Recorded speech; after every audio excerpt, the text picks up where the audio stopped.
السلام عليكم. سارة حناش حطت بوست اليوم في الانستغرام وكتبت وقالت أنا أعتذر بسبب تدخلي في قضية طلاق هشام كوك، واعتذرت اعتذار شخصي للزوجة تاعو أو الإكس الزوجة تاعو. السلام عليكم، معكم ساندي ديزال. اليوم راح نتكلموا على قضية طلاق هشام كوك، وراح نتكلموا عليها بصفة موضوعية. حنا ما راح ننجو حتى مع طرف، ولكن نتكلموا بشكل موضوعي في هذا الطلاق تاع المشاهير او تاع الناس المؤثرين المعروفين. معكم ساندي ديزاد، ما تنسوش تحطونا هذاك الجام والاشتراك في القناه وتفعيل زر التنبيهات ليصلكم كل جديد، واعطونا رايكم في التعليقات هكذا باش نتبادلوا الاراء. شوفوا يا البنات، حنايا كجمهور، حنا المتلقين، حنا ناس بسطاء عاديين. نوضو الصباح نحلو التليفون تاعنا، نوضنا في يوم من الايام لقينا هشام كوك حاط في ستوري تاعو قدو قد راسو، حط ستوري كاتب فيه باللي انا طلقت منذ 3 اشهر، وقع الطلاق فعلا وحرفيا، وقال باللي انا كنت عزت عليا هذه العشره، ولكن ما قدرتش نتحمل وما قدرتش نفوت، وانا مريت بزاف بمشاكل في حياتي كامل تجاوزتها، وان شاء الله راح نتجاوز هذه الازمه. نتوما كي تسمعوا هذا البوست واش راح تقولوا طلق، والناس هضرت وتكلمت في لي ريزو، وناس حتى حالي لي لايف وكل واحد واش يقول، واحد تا تا تا تا تا تا تا تا.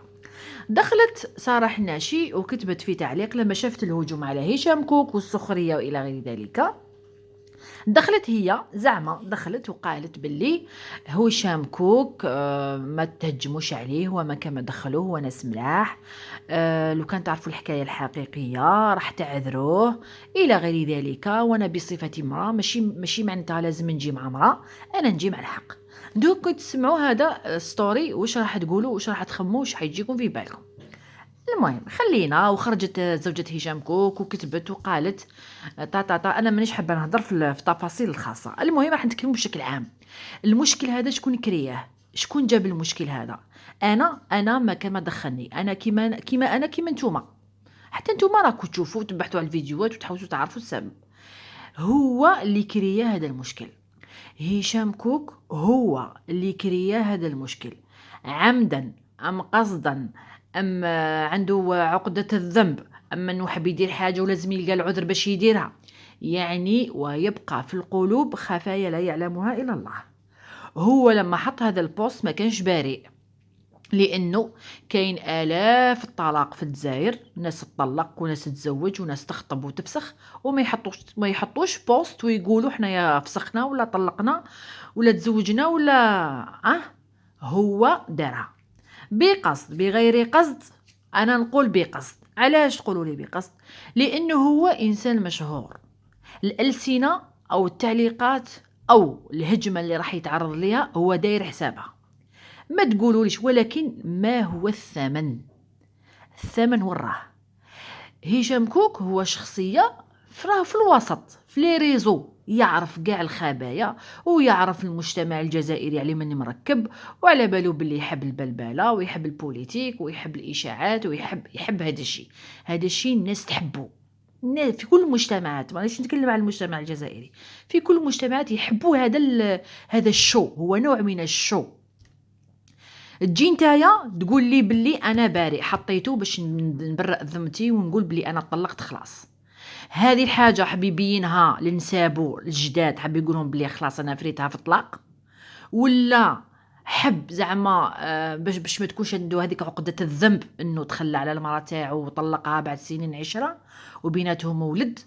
يعني هو ما دارهاش، يعني ماشي بريء. انا نشوف بلي ماشي بريء، هو كان قادر ما يهدرش. شكون عارف بلي طلق ولا ما طلق؟ شكون يعرف؟ ولا ما هدرش هو سكت؟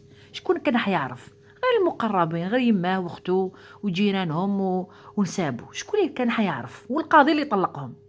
ولكن هو اللي خرج وصرح، وهو اللي فتح الباب الكامل هذه الضجه الاعلاميه. وما يجيش يقولوا لي، وكاين ناس تخرج تدافع تقول لك هشام كوك لا لا لا. حنا ما راناش نهاجموا فيه ولا نهاجموا فيها ولا نهاجموا في صراح الناشي. حنا نقول هما اللي داروا الاسس نتاع البلبله. لو كان سكتوا ما راحش يكون هذا المشاكل. اليوم برك ولا البارح برك خرجت سارة حناشي وحطت بوست في الانستغرام وقالت باللي انا سمحوا لي غلط كي دخلت روحي. ما تدخليش روحك يا مدام، ما تدخليش روحك فيهم، طلقوا ما تطلقوش، ما تدخليش روحك، ما تدخليش وانتي تنحازي الى جهه وتلوحي كلمات الشك والريبه على جهه.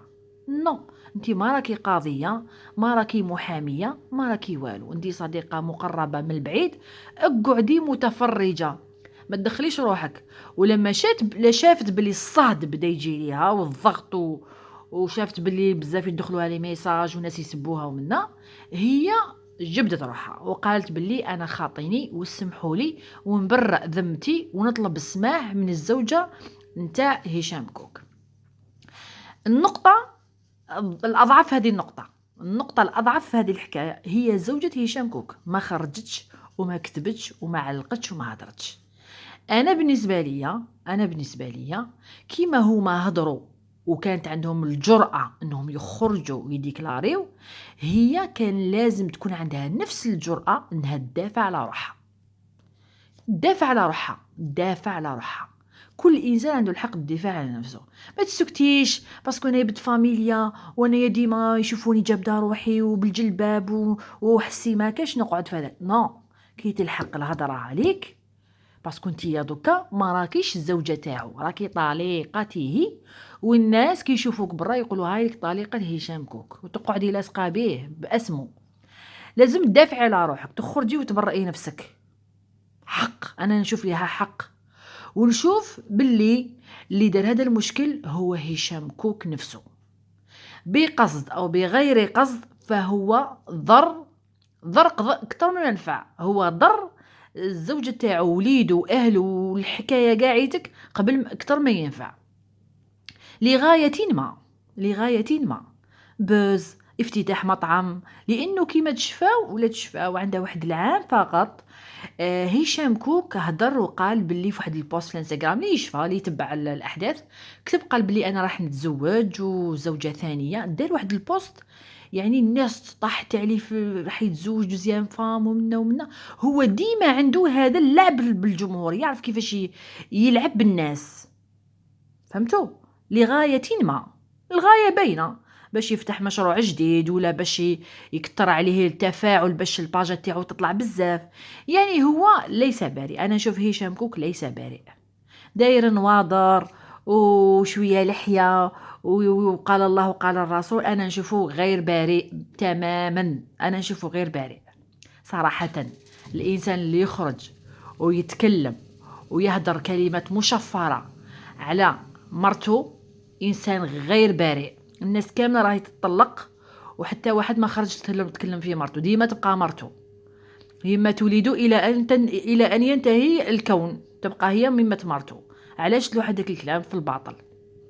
هي مادامها طليقته عندها الحق انها تهدر، تتكلم، تخرج وتتكلم، تبرأ ذمتها كيما هما هضروا.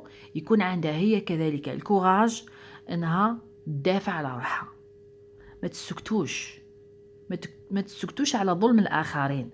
هي ظلمت في الطلاق وزاد ظلمت بعد الطلاق. يا سبحان الله، رماها من الطيارة وزاد حب طيح من الطيارة وطيح في حفرة وزيد يحطها في حفرة.